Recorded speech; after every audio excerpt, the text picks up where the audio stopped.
Film की शुरुआत होती है एमी नाम की एक टीनेज से जो फोन कॉल संभाल रही है और नाश्ता तैयार कर रही है।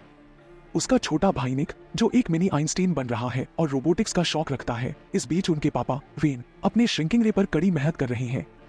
वह अपने मैन केव में पूरी तरह से डूबे हुए हैं जब उन्हें एमी से एक टेक्स्ट मिलता है, ब्रेकफास्ट नाउ। ऐसा लगता है जैसे उन्होंने घर में पेरेंटल कंट्रोल सॉफ्टवेयर इंस्टॉल कर दिया है जिसमें एमी सभी अलर्ट की हेड है। गुस्सैल पड़ोसी तैयार होकर वेन को एक सबक सिखाने के लिए आते हैं जब वह अपने बेटे रॉन द्वारा बिछाए गए जाल में फंस जाते हैं। अचानक वह एक खिलौना एरो हेडबैंड पहन लेते हैं। जब यह अफरातफरी थोड़ी कम होती है, निक वेन को अपने श्रिंक रे मॉडल को दिखाता है, लेकिन वेन अपने रे को काम करने में इतना व्यस्त है कि घड़ी की टिक टिक सुन नहीं पाता और उसे बड़े सम्मेलन से पहले इसे काम में लाना है। वह इसे एक सेब पर टेस्ट करते हैं, लेकिन एक छोटे सेब की बजाय उन्हें सेब की चटनी मिलता है। उनका कुत्ता हमेशा अवसरवादी सफाई करने के लिए आता है।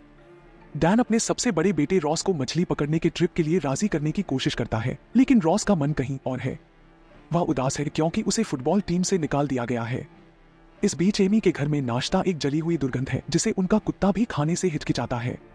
इस सब के बीच वेन को अपने सम्मेलन के लिए जल्दी जाना पड़ता है, जिससे घर की सफाई का जिम्मा बच्चों पर आ जाता है और उनकी माँ भी आने वाली है। निक अपने दोस्त को लॉन की घास काटने में मदद करने के लिए बुलाता है, एक रिमोट कंट्रोल लॉन मॉवर का उपयोग करते हुए। अगल-गल में परिवार की मछली पकड़ने की तैयारी पिता पुत्र के संघर्ष में बदल जाती है, जबकि सबसे छोटा रॉन बेसबॉल का खेल शुरू करने की कोशिश करता है। निक उसे टाल देता है, बेसबॉल को मरते हुए खेल कहकर। एमी अपनी धुन में नाचते हुए रॉस की नजर में आती है। वह मंत्रमुग्ध हो जाता है।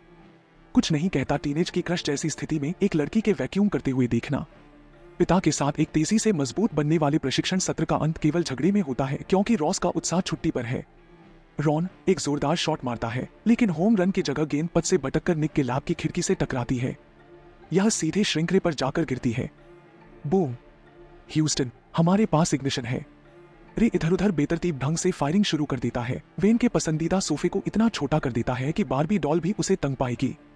गिल्टी महसूस करते हुए या शायद बस माता पिता के आने वाले क्रूज से डरते हुए रॉस रॉन को माफी मांगने के लिए कहता है। वे सिलेंस्किस या जो भी आप इसे कहते हैं कि घर की ओर जाते हैं जहां उनका स्वागत एमी और निक करते हैं। रॉन और निक लैब में मिसफायर बेसबॉल लेने जाते हैं, पूरी तरह से इस बात से अनजान कि वे मिनिएचराइजेशन डे 3 में चल रहे हैं। एमी और रॉस जिज्ञासा से उनका पीछा करते हैं और बूम, वे सभी लिलिपुटियन लैंड में पहुंच जाते हैं। इस बीच लैब में कुत्ता पागलों की तरह भौंक रहा है और नीचे से आ रही फोन की घंटी इस अराजकता में इजाफा कर रही है। हमारे हीरो वेन सम्मेलन में है, अपने सहयोगियों को बिना सबूत के श्रिंक रे के बारे में समझाने में असफल हो रही हैं। वह सम्मेलन का मजाक बन जाते हैं और टूटे दिल के साथ घर लौटते हैं, जहां खाली घर और अब भी बजती हुई फोन की घंटी उनका इंतजार कर रही है। वह कुत्ते का पीछा करते हुए लैब में जाते हैं और श्रिंक रे से बचते हुए नारुली बचते हैं। रॉन का बेसबॉल, जो अभी भी रे की लाइन ऑफ फायर में है, उसे बंद कर देता है। बच्चे उसका ध्यान आकर्षित करने की कोशिश करते हैं, लेकिन उनकी माउस जैसी आवाजें कुछ काम नहीं आती। भ्रमित होकर वेन सोचते हैं कि उनका सोफे एलियंस द्वारा अपहरण कर लिया गया है या कुछ और, क्योंकि वह कहीं भी नहीं मिलता।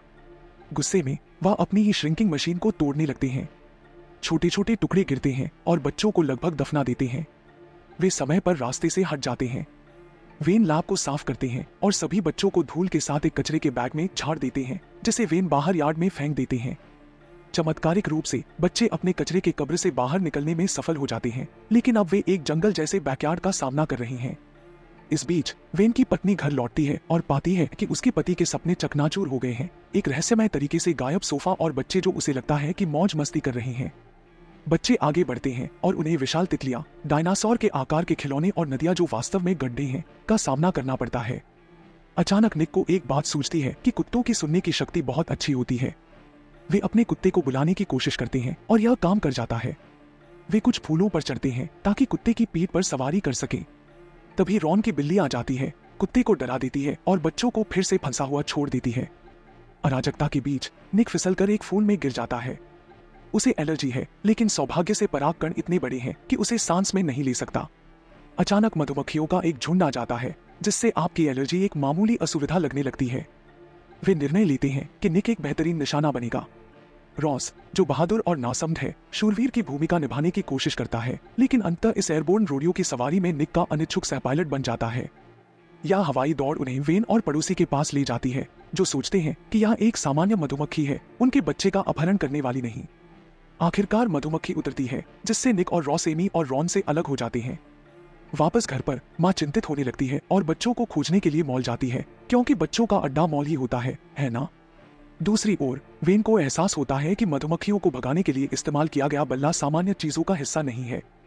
यह एक लाइट बल्ब मोमेंट पैदा करता है और वह लैब की ओर दौड़ता है, जहां उसे अपना मिनी सोफा मिलता है। वह बच्चों के बारे में सोचते हुए जल्दबाजी में खोजबीन शुरू करता है।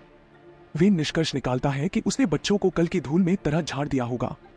वह कचरे के बैग में उनके भागने के रास्ते को देखता है और यार्ड में बच्चों की तलाश में लग जाता है, जैसे एक अजीब स्टिल्ट वॉकर घास से बचते हुए मानो वह गर्म लावा हो और बाइनाकुलर का उपयोग करते हुए मिनी जीवन के संकेत ढूंढता है। लेकिन एक क्लासिक डैड मूव में वह गार्डन होस पर ठोकर खाता है, जिससे बच्चों के लिए जल प्रलय हो जाता है। एमी और रॉन ऊंचाई पर चले जाते हैं ताकि चींटी के आकार के अटलांटिस नागरिक बनने से बच सके, जबकि एमी निक को देखती है और एक विशाल पानी की बूंद से बह जाती है। रॉस मिनी माइकल फेल्प्स में बदलकर एमी को बचाने के लिए गोता लगाता है।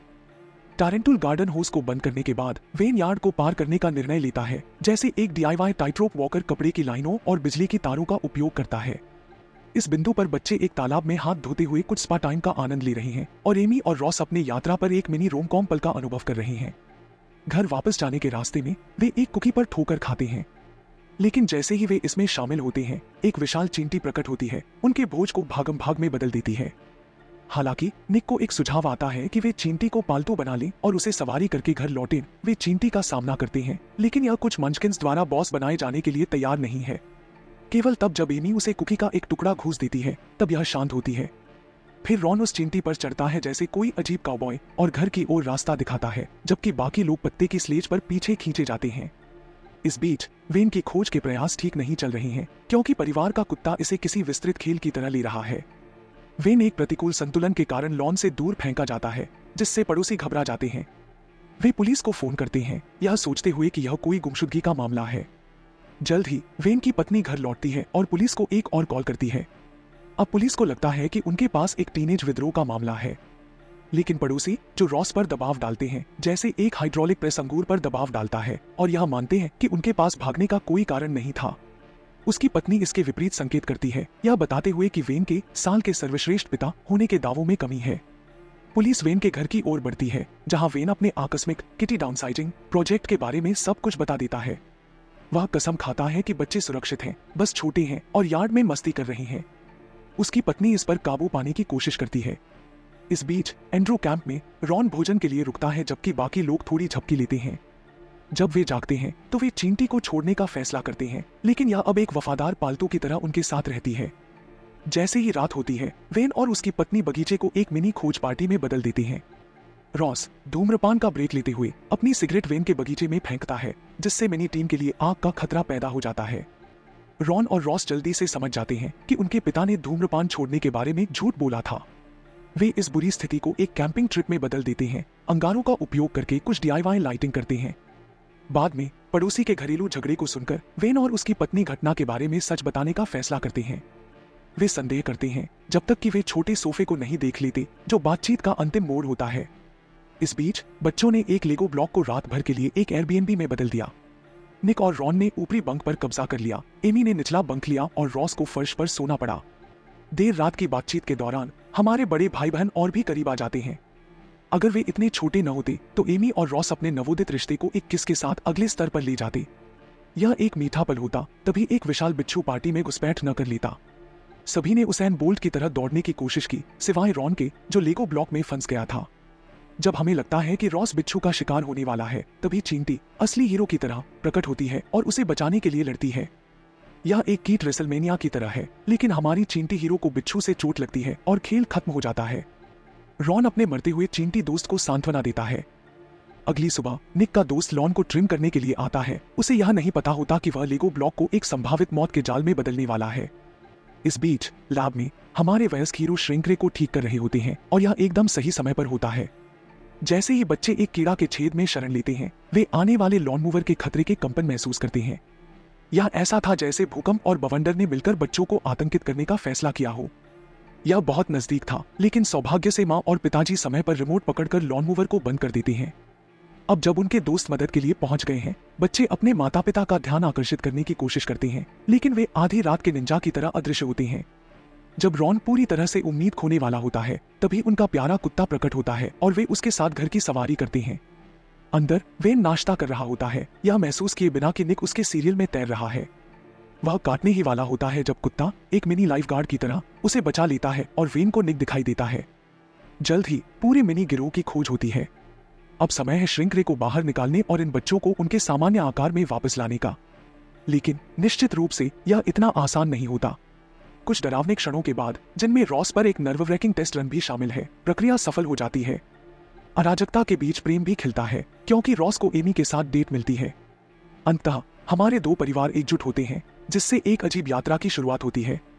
और इसे मनाने का सबसे अच्छा तरीका क्या है? एक थैंक्सगिविंग डिनर जिसमें एक टर्की होता है जो ऐसा लगता है जैसे उसने अपने सभी छोटे कजिन्स को खा लिया हो, और कुत्ते को एक ओवरसाइज्ड ट्रीट मिलती है